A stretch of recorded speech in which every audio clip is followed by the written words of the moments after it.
At yun nga mga abel, no? So ito mga abel, kahapon nandun tayo sa ano natin, breeder, flyer natin. Ngayon nandito naman tayo sa mga breeder natin. Anong oras na ba? 12:19 na ng katanghaliang tapat. So ngayon, ipapakita ko lang sa inyo yung mga ibon natin na gagamitin natin sa breeding natin ng summer. So meron tayong tatlong klase dito na pastel mga abel. So magkaadugo naman sila sa mga ninuno nila. Pero syempre may iba-ibang cross na. Pero pastel pa rin, NPL pa rin sila mga abel yan. Medyo lumabo ata yung ating camera. Medyo ilayo lang natin ng konti sa lights mga abel yan. So ngayon, kunin lang natin si unang-una yung pastel nating kak mga abel. Tapos yung asawa niyang si CJ Grizel. Ito. Malapit na siyang mag-egg mga abel. Malapit na siyang mag-egg. Ayan mga abel ito. So ito yung ating medyo baba natin ng konti ang ating camera. Yan. Baba natin ha. So ayan mga abel oh. So ito yung ating ibon na si CJ Loop. Yan. CJ ang pangalan yan. Si Miss CJ to. Babae kasi to. Yan. Yan yung hen natin. Yan. So, Vandenbroek to mga abel. Ito yung kapatid nung ilalaban natin sa BBC mga abel na all bird. Yan. Yung ibon. Gandang ibon mga abel oh. Hindi naman siya hindi siya pearl eye mga abel. Pansinin niyo mga mata, yung eye sign niya yan. Hindi siya pearl eye. So, ito ang lahi nito is Vandenbroek mga abel. Luis. Ito yung ginawa nating stock bird kasi yung singsing niya kasi basag. So ngayon, kapag basag to, hindi natin to pwedeng ilaban sa BBC kasi pagka, siyempre alam naman natin pagka maselan yung BBC siyempre pag basag, sabihin naman sinuksok yung singsing. So talagang nabasag siya. Ang singsing din nito is one bat mga abel, one bat din. So napakaganda nga yung ibon no, mga abel. Pansinin nyo, taba na niya oh. Solid. Tapos buka na yung sipit-sipitan niya. So tansyahin ko siguro mga 3 to 4 days mangingitlog na to. So magiging kasabay nito is yung ating si Black Eagle. So pinag-iisipan ko si Black Eagle, plano ko sana munang kasi di ba nung una hindi siya naapisa din, naging bugok yung itlog. So ngayon gusto ko sana, kasi gusto ko maka 2 hanggang 3 clutch ako dito sa babaeng to mga abel. So cross ito sa natin, sa pastel natin. So yun mga abel, makikita nyo yung kanyang bagwis, na siya, 8 months old na siya mga abel, going 9-10 yan bale 8 months old pa ngayon. Mapapansin nyo yung bagwis niya. 8 months old to mga abel. Nagpipiring naman ako ng ibon ng 8 months old pataas. So hindi rin naman ako naniniwala na kailangan pa edadin yung ibon ng mga 1 taon, 2 taon, 3 taon. Siguro yung iba, experience nila yon na ganun ang kailangan ng breeding ng ibon. So ako naman, na-experience ko, mga 8 months to 10 months old, pwede na silang i-pair. Pero maganda naman yung performance. Siguro depende rin sa genetic ng ibon kasi merong mga ibon na pagka batang bata yan, katulad dito 8 months, mga 10 months old, medyo hindi pa sila nagpo-produce ng maganda. Pero sinasabi ng iba, pinakamaganda daw na produce ng ibon is 2 years old, 3 years old hanggang 4 years old. Pero depende rin mga abel sa sa genetic ng ibon. Meron kasing mga ibon na yun nga, tinatawag natin early matured, meron namang late matured na bloodline. Yun yung dapat na natin, inoobserbahan natin kung alin yung mga ibon na, eto, kagaya ng lahi ni Pastel.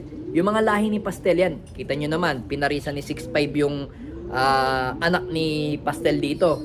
Going 4 months old, pero mangingitlog na, kumbaga, early maturing yung ibon, yung lahi nung Pastel natin. Kaya, kumbaga, para sa akin, mas maganda yung ganong i-breed yung early matured kasi lalo sa karera ng derby o derby ng mga club natin, mas maganda talaga early matured yung ibon. Kasi pag medyo may pagka-late, kailangan paedadin mo muna yung ibon bago mo ilaban eh. 'Di ba mga abel? So kanya-kanyang experience mga abel oh. Ito ulit yung ating ibon na si CJ. Ayan. Yan yung CJ natin. Miss CJ natin. Kasi tinatawag ko kasi Miss CJ kasi pinapangalan ko na lang doon sa mga dating may-ari ng ibon. So hindi naman ako nakakalimot doon pinapangalan. Pero pag tinanong naman yung bloodline sa akin, sasabihin ko syempre Vandenbroek yan mga abel. Vandenbroek yan. Gandang ibon, solid. So ito nga yung kaparis niya. Tinatawag na nga niya yung pastel eh.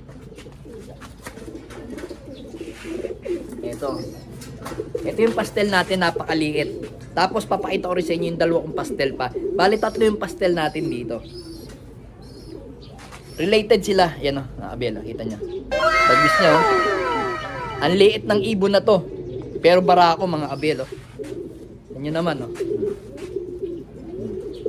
Liit na ibon yan. Mapapansin nyo, liit na ibon. Ayan o. Liit na ibon lang. Liit na ibon. Isa na sa foundation bird natin kasi nga ito una kong lipad south, nag-contender din to sa BBC, so nawala lang ng kalbayog. So sabi ko ba galing nung pastel ko, unang subo ko abot hanggang kalbayog kaagad. Tapos yung isa niyang anak na yun sa PUF na nawala ng bata kasi yun nahuli nung kaibigan natin si taga Maynila na pinakawalan niya. Yun naman, naging contender ko naman yun sa BBC Junior. Last lap lang hindi nakapag-clock. So ito rin yung tatay nun mga abel. Dalawa yun, di ba? Kung natatandaan nyo, si Pili at si Pit. Si Pili Pit yun eh. Yung Pit, yun yung contender natin sa sa BBC na Kalbayog na hindi nga nakauwi. Siyensya na medyo nag-slow yung natin video. So yun, yung isa nag-contender sa Kalbayog hindi nga nakauwi. Then yung isa naman, bata ko nilaban sa PUF, nakauwi nung Naga ata. Naga siya nung isang buwan mahigit bago siya umuwi. Tapos yun nga inilaban natin sa BBC Junior. Naging contender naman yun mga abel. Tapos anak din ito si Pula mga abel. So konti na lang mga abel. Makukuha rin natin yan hanggang dulo mga abel. Makukuha din natin yan. Tsaga-tsaga pa, makukuha natin yan. Masusuperset din natin yan sa BBC. Dahil sa lahi natin ng pastel at saka sa mga ibang ibon natin dito. So ito, kita nyo, pansinin nyo ang gandang ibon, no? Yan, pansinin nyo ha. Tapos kukunin ko yung dalawa niya kapatid. Asan yung isa niya kapatid? Sandali lang mga abel, no? Ito mga abel, oh. Yan siya na. Ayan. Ito yung isa, oh. Yan. Yung ibon, no? Pastel din to.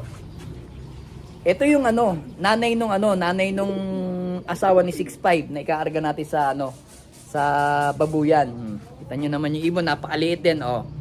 Yan, nakita nyo, oh. Simple lang. So ang baseline ng pastel natin is NPL, No Peds Line, by Bro Orlando Rupido. Yan. Yan yung ibon natin. Yan, kaibigan natin taga Pasay. Yan yung ibon, no? Pastel. Susubukan yung anak nito sa paparating na ngayong August. Ito yung isang pastel natin, hen naman siya. Subukan natin yung anak nito. Then kukunin ko yung bago nating kinuha sa kaibigan naman natin na si Elmo sa taga Tansa, Cavite mga kabel. Wait lang. So ito naman mga kabel, oh. Hawak ko na. So nung nakaraan, lugon na lugon siya, ngayon okay na. So ito naman mga kabel, oh. Tanyo, ang liit na ibon din. Liit na ibon, oh. Ayan, oh. Liit na ibon. Ayan, ibon. So ito, lahi naman ito, bale related sila kay Mac Negra. Kasi itong mga to, dugo to ni na dugo ni na Mac Negra to. Then ito, alam ko, kapatid ni Mac Negra, yung pinaka nito, yung mga magulang nito.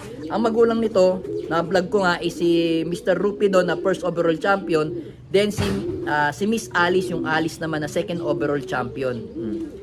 Ibon. So nakapaloob nga dito ay panay overall champion. Ito yung pinagkatiwala sa atin ni Bro Elmo ng taga Tansa Cavite na kababayan natin. Tapos binigay ko naman sa kanya is si Rigor mga kabiel. So ito gagamitin natin sa breeding ng summer. Hindi na siya aabot ng south eh. Yan yung mga lahi ng mga ibon natin. Sana lang magbigay din sa atin ng magandang lipad ang mga anak ng mga pastel natin. So tatlo yung pastel natin gagamitin dito na i-cross dito sa mga ibon natin. Ganda. Solid. Sana may bigay na sa atin yung pagkakataon pagka nagamit natin sila sa paparating na summer. So lilipad nga natin na ibon sa summer is 10 sa PRC. Then siguro sa BBC at saka PPC pitig 5. Yan. Mga 20 siguro ililipad natin sa mga lahi ng mga ibon natin dito. Para mas marami ibon natin, marami yung mas malaki yung chance nating manalo mga kabelo. Para marami tayong bala. Kasi kalimitan tayo maglaban lang mga 2-3. So ngayon, subukan natin yung damihan nating panlaban sa PRC, 10 mga kabel. Lahi ng mga to, abangan ninyo. Yan. Tingnan natin kung ano mangyayari sa mga palabas natin sa mga pastel natin sa paparating na summer next year mga kabel. So mag-start tayo ng breeding by July katapusan, tapos pasok natin yung yung iba sa August mga kabel. Yan. Yan yung lahi ng mga pastel natin. Alright. Aray mo!